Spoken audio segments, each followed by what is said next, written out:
Hello everyone, how are you today? On se retrouve aujourd'hui dans la joie et la bonne humeur pour améliorer votre vocabulaire en anglais et on va se focaliser sur les adverbes les plus importants. Alors, les 30 adverbes les plus importants.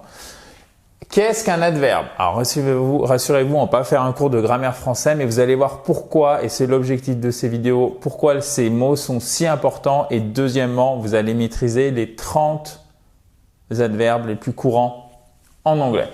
Donc, un adverbe, en fait, il va modifier un verbe, un adjectif ou un autre adverbe. Regardez, vous les connaissez déjà. I'm late. En retard. Late, ici, c'est un adjectif en anglais, ok? To be late, on pourrait dire par exemple to be green. Être vert, ça sera aussi notre adjectif, ok? Et vous allez utiliser pour modifier cet adjectif un adverbe. Par exemple, to be very late or to be always late. I'm always late. Je suis toujours en retard. Donc, always, c'est votre adverbe en anglais. I'm very late. Je suis très en retard. He did it very intensively. Donc là, on parle plus de retard, mais on parle de faire quelque chose de manière intense. Mais comment on l'a fait? On l'a fait de manière très intense. Ici, vous avez un adverbe qui modifie un autre adverbe.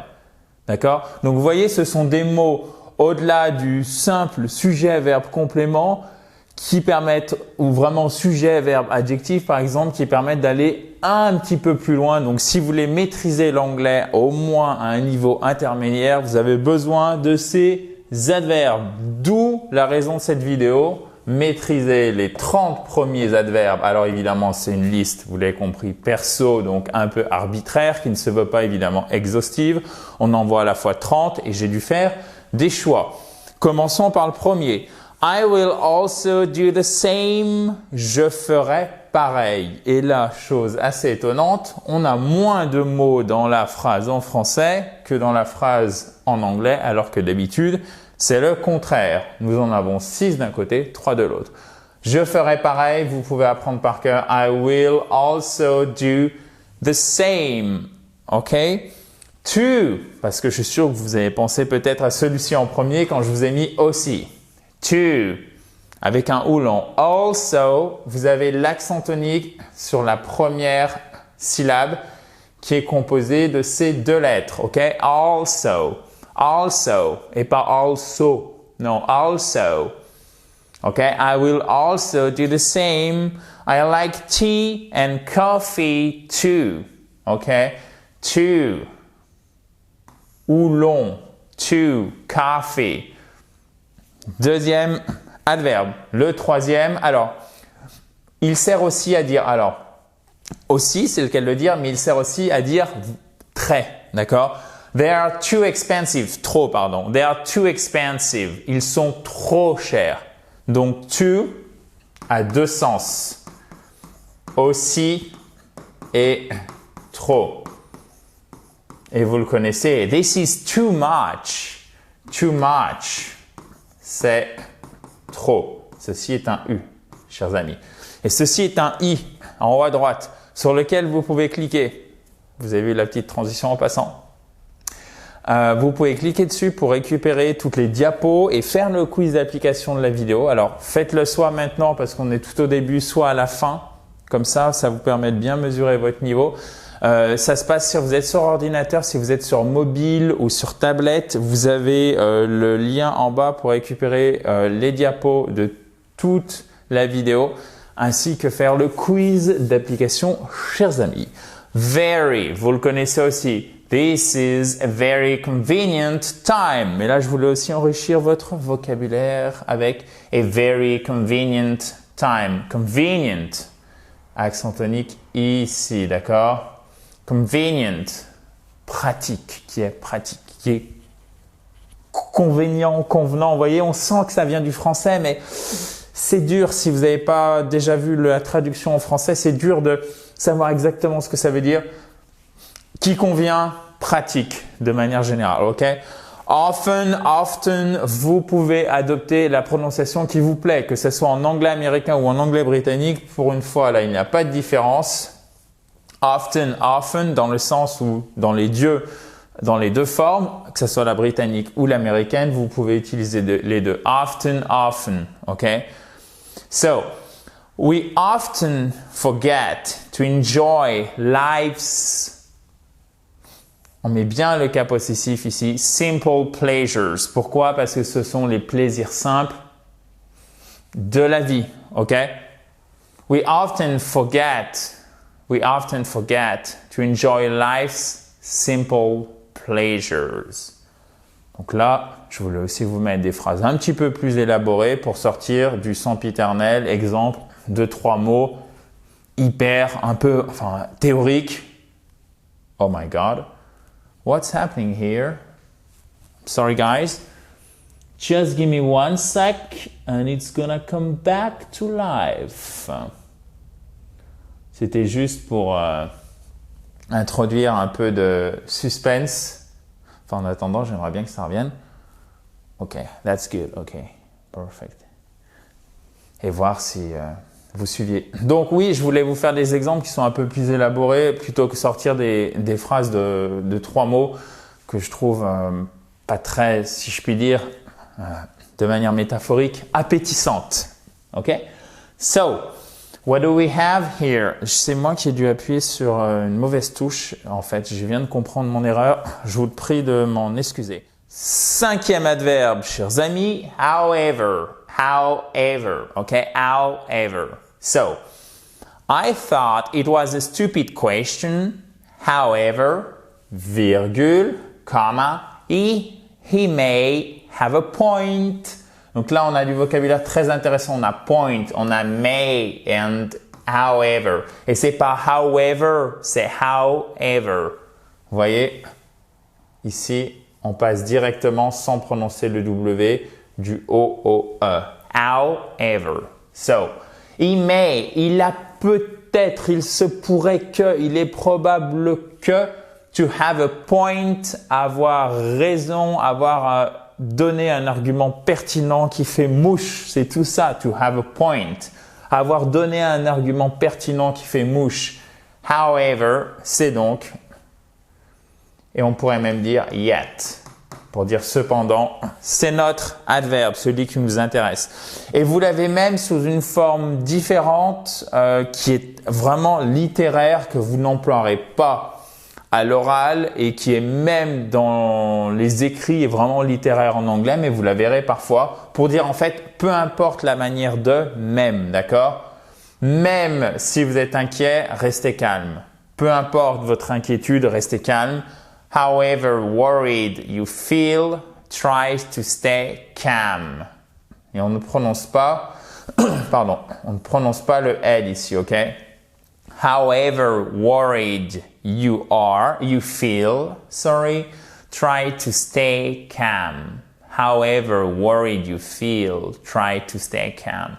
Donc le but du jeu ici, c'est de bien comprendre la structure, c'est de surtout pas l'apprendre par cœur, d'accord? Ça c'est très très soutenu, mais vous la verrez. Ensuite, vous connaissez cet adverbe. Usually, ok? En général, habituellement. I usually read every night before I go to sleep. Donc là, c'est parfait pour employer quel temps? Quand on décrit une habitude au présent. Exactement, vous m'avez vu arriver avec mes gros sabots. Le present simple. Okay? I usually read every night before I go to sleep. Ensuite, vraiment, celui-ci aussi vous le connaissez puisqu'il est indispensable. Really, really. It will really make her happy. Ça va vraiment la rendre heureuse. Et ici, vous avez aussi un à court. Ce n'est pas happy, c'est happy, happy, happy, happy. OK? It will really, really, really, OK? Really. It will really make her happy. Ça va, pardon, vraiment la rendre heureuse. Early, on a vu late. OK? qui est en retard, donc pour notre adjectif, to be late. Mais pour dire tôt, c'est early. Winter came early, de manière tôt. C'est pour ça que c'est un adverbe. Quand l'adverbe il sert à décrire, d'ailleurs, je ne vous l'ai pas précisé à l'oral, mais je vous l'ai écrit, c'est à décrire la manière, le lieu, le moment. Donc le moment, par exemple, ça peut être la fréquence, comme on l'a vu ici, usually, on en always, etc. So, early. Winter came early last year. Last year. OK? L'hiver est arrivé tôt l'année dernière. Never. Tenez, on parlait d'adverbe de fréquence. Parfait. Never. I've never been to Tokyo. Je ne suis jamais allé à Tokyo. Et ici, j'ai mis volontairement un EE parce que par convention, en fait, je mets tout le temps au masculin, ce qui en fait n'est plus un masculin mais un neutre, c'est-à-dire qu'il désigne l'ensemble des personnes de manière générale. Mais ici, je voulais vous plonger dans un contexte bien particulier, à savoir que le « je », ça peut être évidemment une femme. Donc, qu'est-ce qui se passe ici? On voit bien la différence en français. Or, et c'est là où je voulais en arriver, on ne la voit pas en anglais. I've never been to Tokyo. Si vous ne savez pas qui est I, vous ne saurez jamais si c'est une femme ou un homme, alors que ça se voit en français. I've never been to Tokyo. Never, never, jamais. Ever, jamais aussi. Mais on l'emploie en fait sous forme de déjà. D'ailleurs, est-ce que je vous ai mis déjà? No. Voilà. Have you ever been to Tokyo or to Japan? Japan, accent tonique sur la deuxième syllabe. Vous voyez, hein, l'accent tonique, c'est le petit apostrophe. Quand vous avez un apostrophe, la syllabe qui suit derrière, c'est la syllabe qui est porteuse de l'accent tonique. Non pas d'un virus, mais bien et simplement de l'accent tonique. Non seulement il est inoffensif, mais cet accent tonique, c'est une aide précieuse pour bien prononcer l'anglais. Et même plus loin, c'est indispensable, c'est la pierre angulaire de votre bonne prononciation. Si vous ne faites pas cet accent tonique qui est présent dans tous les mots de deux, oui je sais, je parle vite, qui est présent dans tous les mots de 2 syllabes ou plus en anglais, vous ne pourrez pas prononcer l'anglais correctement. Donc, il y a 0 chance que vous fassiez comprendre facilement à l'oral en anglais. Et en plus, ça va lourdement vous handicaper pour bien comprendre, chers amis, la langue de Shakespeare. Have you ever been to Japan? Es-tu déjà allé au Japon? Même chose, hein? Ça aurait pu être EA ici. Always, on en a déjà parlé. Always, toujours. Et là, on fait bien l'accent tonique aussi. Always. You're always late for appointments. Tu es toujours en retard au rendez-vous. You're always late for appointments. Appointments, sorry, here. So we have an S here pour le pluriel. You are, as you wish. Vous pouvez employer la forme contractée, il n'y a pas de souci, sauf dans les situations vraiment formelles. You are always late for appointments. So again, oh my God, encore, again and again. My friends missed my birthday again. Alors, j'espère que c'est pas again and again. Okay, guys? My friends, pas friends, ok? Vous ne prononcez pas cette lettre. Please, ok? My friends missed my birthday again. Mes amis ont encore oublié mon anniversaire. Alors, attention. Again, c'est encore au sens de une nouvelle fois. Mais still, c'est encore au sens de toujours, au sens de la continuité, ok? I don't want anything to eat. I'm still not hungry. Je n'ai toujours pas faim. Vous voyez, le temps il se déroule. Je n'avais pas faim. Au moment où je prononce cette phrase, je n'ai toujours pas faim. Donc, je n'ai encore pas faim. C'est pas terrible. Je n'ai toujours pas faim. I'm still not hungry. Mais vous pourriez dire aussi, alors c'est pas angry, c'est hungry. Faites bien le H ici. Super important. Hungry. I'm still not hungry. Et on pourrait dire, I'm not hungry yet. Ok, alors attendez, je vais vous l'écrire comme il faut. Boop, boop, boop, boop. Ah, so, I'm still not hungry. Je n'ai toujours pas faim. Et là, littéralement, mon appétit n'est pas encore ouvert. I'm not hungry yet. Ok. Or, I don't speak English yet. Je ne parle pas encore anglais. Sous-entendu, ça viendra après. Donc, c'est un autre adverbe pour dire encore. Et là, on parle toujours de la continuité, d'accord? Again, c'est la répétition. C'est différent. Ce sont des opérations qui décrivent des situations dans le temps qui sont différentes. La répétition, again, still, yet. La continuité ou justement la continuité pour l'absence d'une action, par exemple, je n'ai toujours pas faim, je ne parle toujours pas anglais, etc. Likely, ok?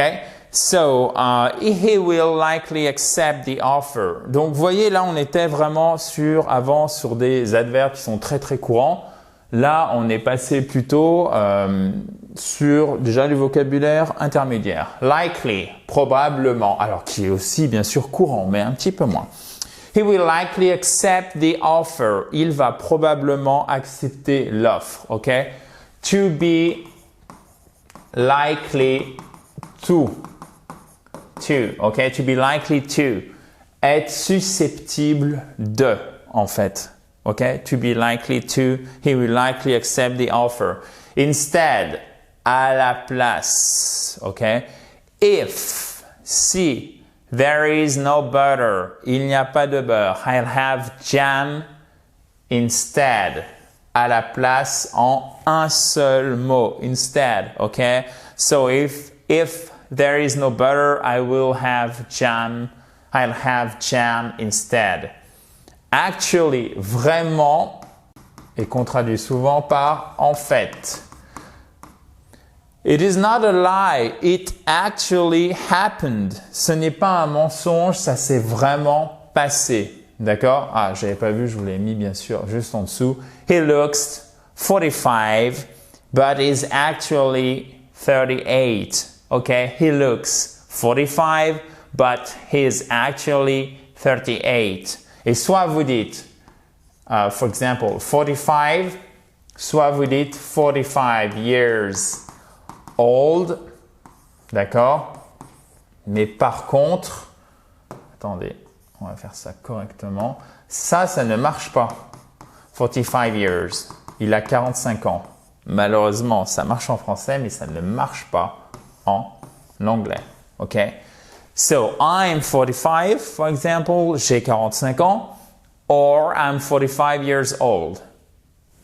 Les deux, c'est j'ai 45 ans, ok? Alors, je suis un tout petit peu plus jeune, mais c'était simplement pour l'exemple, chers amis. Pourquoi je suis en train de vous dire ça? Bon, c'est pas grave. Oubliez. Currently, at the moment, à ne pas mélanger avec actually, parce que actually, c'est soit en fait, soit vraiment, mais ce n'est pas actuellement. Actuellement, c'est currently or at the moment. Ok, at the moment. Donc, faites bien attention, s'il vous plaît.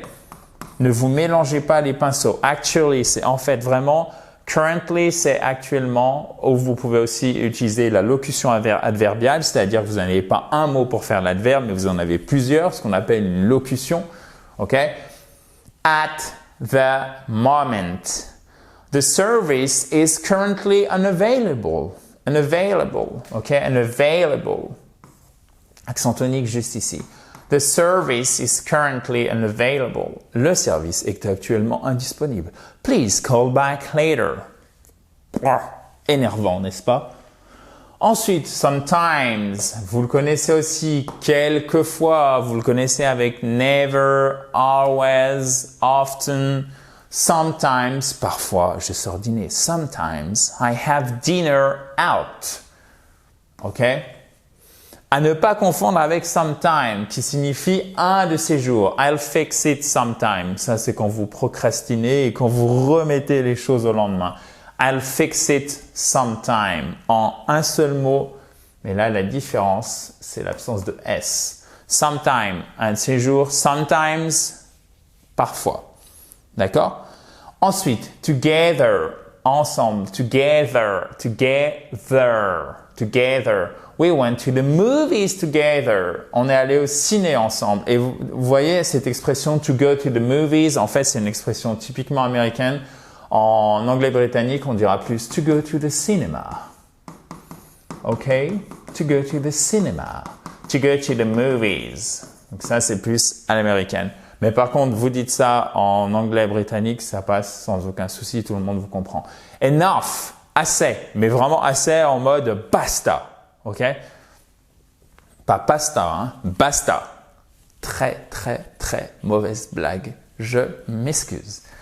We don't have enough time. On n'a pas assez d'argent. Ne souriez pas parce que du coup, ça va me pousser dans mon vice, si je puis dire. Enough. We don't have enough time. We have enough jokes. Thank you, Adrian. On a assez de blagues, de plaisanteries. Enough. Alors, attention. We don't have enough time. Donc, vous voyez, on n'a pas assez de temps. Donc, c'est les mêmes ordres de mots qu'en français. Enough time, assez de temps. Mais ce n'est pas assez grand. Vous avez toujours l'adverbe avant l'adjectif, assez grand. Mais en anglais, on dira this is. Attendez, je vais faire la majuscule correctement. This is not. Et attention, on inverse l'ordre des mots quand c'est un adjectif entre enough et l'adjectif. This is not big enough. This is a big enough house. OK? A big enough house. Une maison assez grande, ce n'est pas assez grand. Quand vous avez un nom, vous mettez enough avant. Quand vous avez un adjectif, vous le mettez après. Donc, il faut vraiment prendre l'habitude.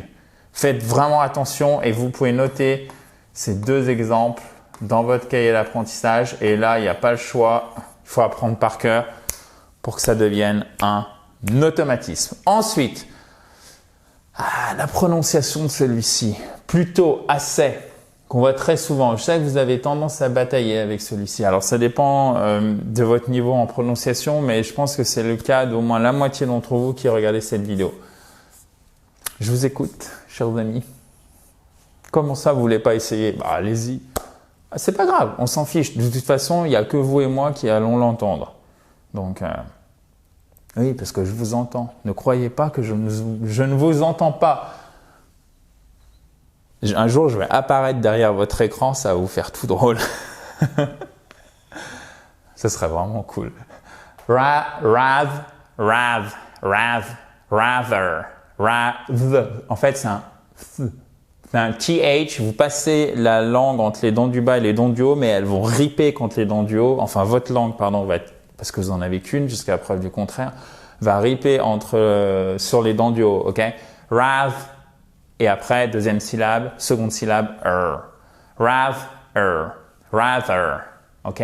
They were rather anxious about the situation. Ils étaient plutôt inquiets de la situation.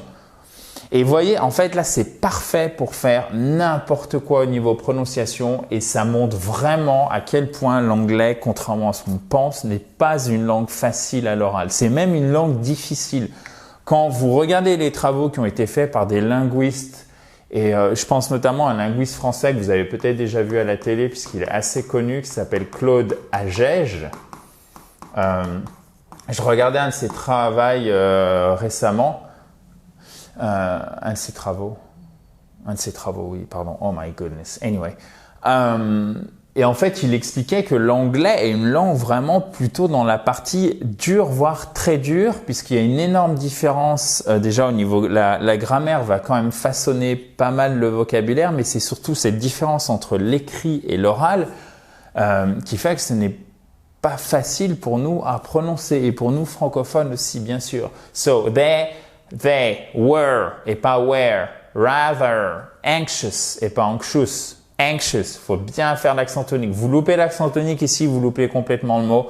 About the situation, okay? So, they were rather anxious about the situation. Ça, c'est une phrase parfaite pour ne pas bien prononcer l'anglais. Mais maintenant, vous le savez. They were, et non pas were, parce que were, c'est où. D'accord? They were rather anxious about the situation. Ils étaient inquiets de la situation. Almost, que vous connaissez, mais à ne pas prononcer almost. Non, c'est almost, presque. Wait for me, I'm almost down. Non, done et pas down. Down, c'est en bas, ok? Wait for me, I'm almost done. Done, done, ok? Wait for me, I'm almost done. Avec l'arrière de la bouche et c'est un son sec. Done. C'est pas done, c'est pas down, c'est done. Ok? Ce n'est pas down, ce n'est pas done. Done. Comme ceci. Ok? Et c'est bien done. So, wait for me, I'm almost done. So, good. Perfect. So, on arrive dans la dernière partie de la vidéo, chers amis. Restez avec moi. On est à l'adverbe, j'allais dire l'adjectif, on est à l'adverbe 22 sur 30. Already. Oui, c'est assez intense comme vidéo, mais vous pouvez la regarder plusieurs fois. Vous pouvez aussi, bien évidemment, découper. Already. Déjà. I can believe, peut-être que vous le connaissez déjà d'ailleurs.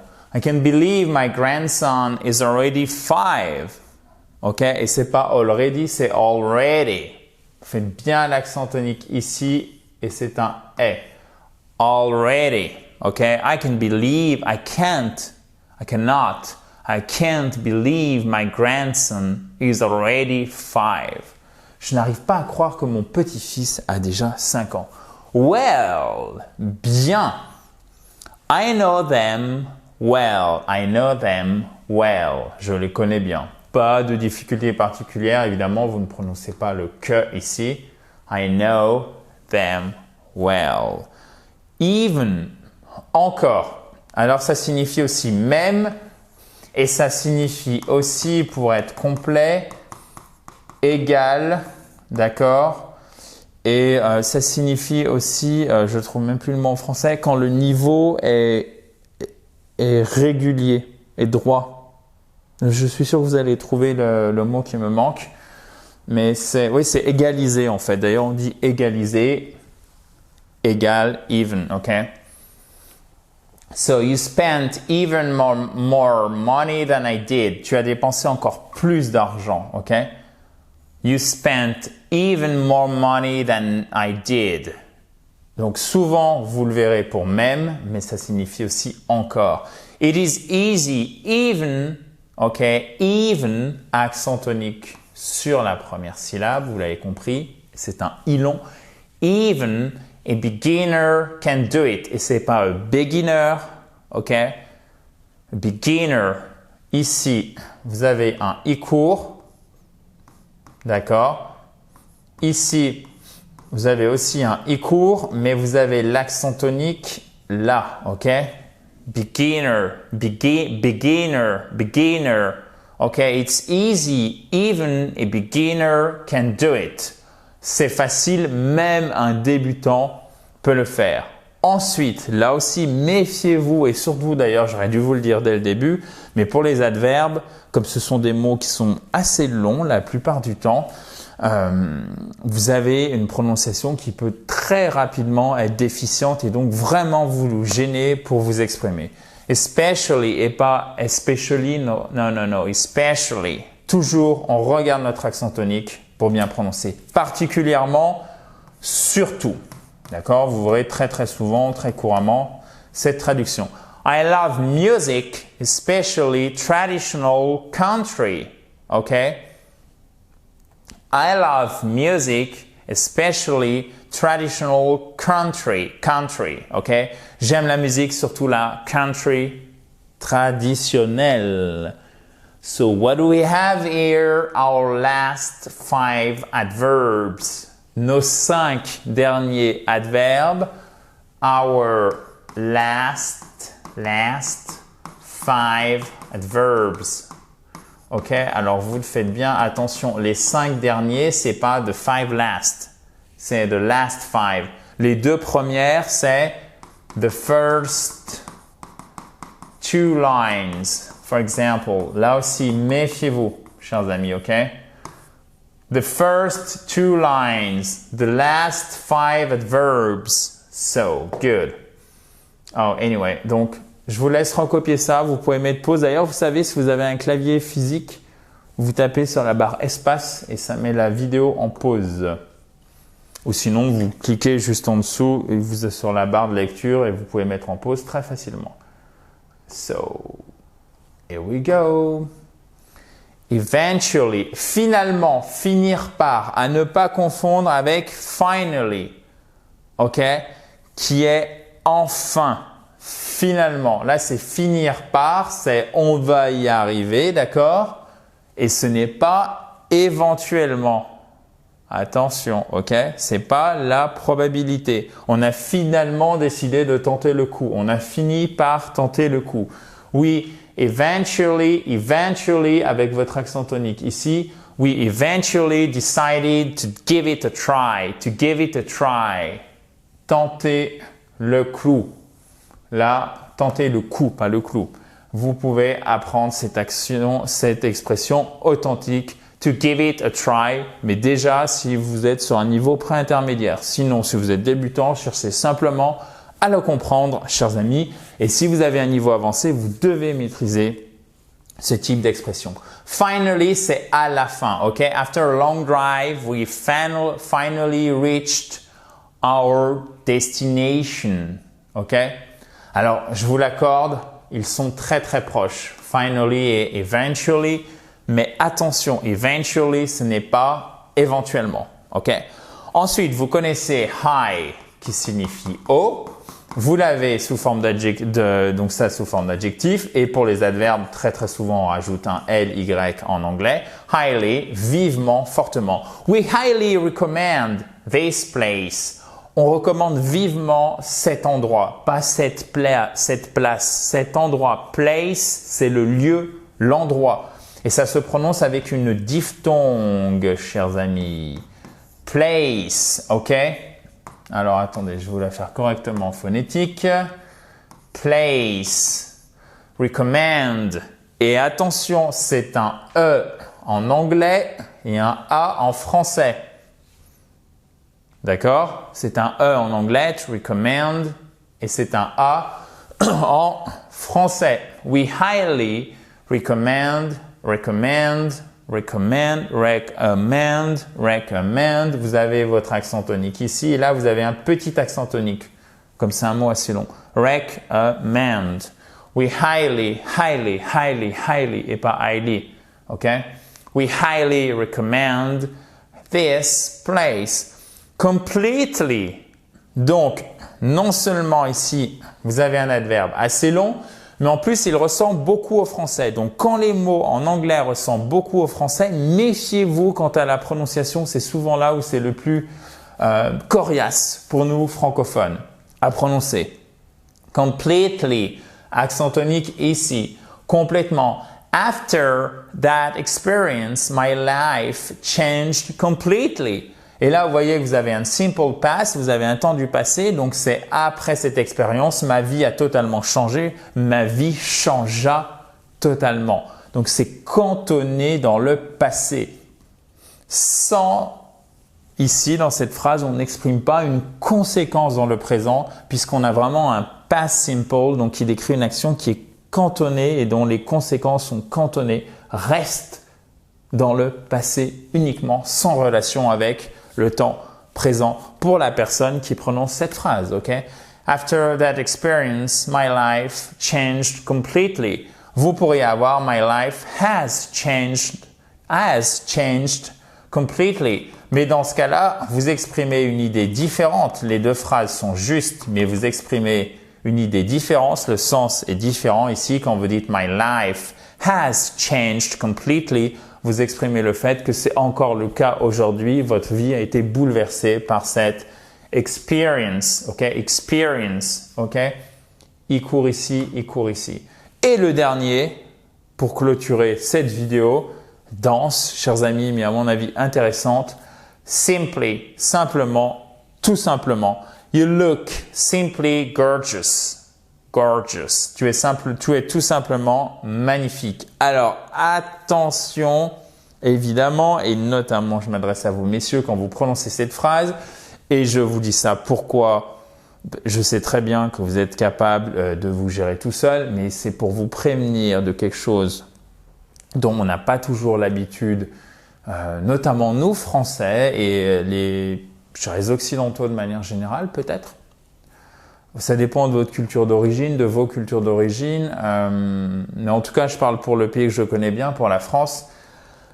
Lorsque vous allez aux États-Unis, faites très très attention, notamment quand vous êtes un homme, quand vous complimentez une femme, ça peut être très très très très mal vu, notamment dans le monde professionnel, encore plus dans le monde professionnel. Donc faites vraiment très important ce type de phrase. En plus, déjà, quand vous connaissez, à moins de connaître très, très, très, très bien la personne, je sais pas ce que vous en pensez, mais c'est super limite, mais ça ne passe pas aux États-Unis tout court. Voilà. Donc, moi, je vous donne ça pour l'anglais, pour la langue, mais je voulais quand même vous prévenir derrière parce que le support la langue, c'est aussi le reflet de la culture. C'est-à-dire la façon dont se comportent les gens dans la vie quotidienne. Notamment, la culture, c'est pas que les livres et pas que les musées, bien évidemment, c'est un ensemble. Du coup, faites très attention quand vous utilisez ce support qu'est la langue, puisque vous n'avez pas forcément le même référentiel culturel. Et vous ne faites pas forcément référence, même de manière implicite, au même comportement. Donc, ce que vous pourriez dire en toute innocence et vraiment en toute gentillesse pourrait être perçu comme quelque chose d'offensant, blessant, hors de propos, non professionnel, voire même illégal. Donc faites très très très attention. Je vous donne juste ça pour simply. Ok? You look simply amazing. Tu es tout simplement génial. Ok? Amazing. On aurait pu mettre amazing. Ok? Simply. C'est bon, guys? Parfait. Et vous le savez, hein, guys, ça veut dire chers amis, ça ne s'adresse pas qu'aux hommes, bien évidemment. En anglais et notamment en American English, ça désigne à la fois des personnes de la gente féminine et des personnes de la gente masculine, bien évidemment. C'est en fait un neutre, c'est comme un neutre. D'accord? C'est ni masculin ni féminin. Bon, j'espère que ça vous a plu. Je pense qu'on est tout bon. Si vous avez des questions, vous n'hésitez pas à les mettre juste en dessous, s'il vous plaît. Et bien sûr, vous pouvez aussi récupérer les diapositives de toute la vidéo en cliquant sur le i en haut à droite, ainsi que faire le quiz d'application si vous ne l'avez pas fait. Si vous ne l'avez pas fait, faites-le bien évidemment parce que c'est parfait pour appliquer ce que vous avez vu dans la vidéo. Et si vous êtes sur mobile ou sur tablette, vous avez le lien pour les slides, donc pour les diapos et le quiz d'application juste en dessous dans la description. Quant à moi, je vous dis à très vite. En fait, si je ne vous dis pas de bêtises, à après-demain. Non, à demain, dans la joie et la bonne humeur. Bye bye! Have a nice day!